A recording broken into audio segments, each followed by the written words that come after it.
United States President Donald Trump's decision to begin withdrawing U.S. troops from Syria could have ramifications for Australian defense personnel in the Middle East. While the U.S. president said his has been defeated and troops are no longer necessary in the country, Australian Prime Minister Scott Morrison has reaffirmed the presence of Australian troops in neighbouring Iraq. Australia currently has 800 troops in the region. U.S. President Donald Trump has declared the war won in Syria. But what does that mean for Australia?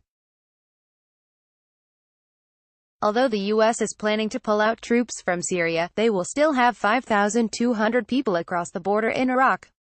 Mr. Morrison said Australia supports a free, independent and sovereign Iraq, and that the government is committed to staying in Iraq to achieve that. Greg Barton, chair in Global Islamic Politics at Melbourne's Deakin University, said President Trump's decision to remove troops from Syria could be problematic for Australia. Prime Minister Scott Morrison is seen during a visit to Task Group Taji at Taji military complex in Iraq. If his gains ground, and if the Iranians and the Russians and Turks gain ground in northeastern Syria, it's going to impact on decisions we have to make down the track, he said. This is in terms of whether we keep further military deployments to help with troop training in Iraq or Syria, or whether we have to deal with a change in security outlook in the region, Mr. Barton said. So the short answer is we should be very, very concerned. Mr. Trump says this has been defeated and troops are no longer necessary in the country. The White House has not offered a timeline for withdrawal and has not confirmed explicitly that President Trump has ordered a total withdrawal.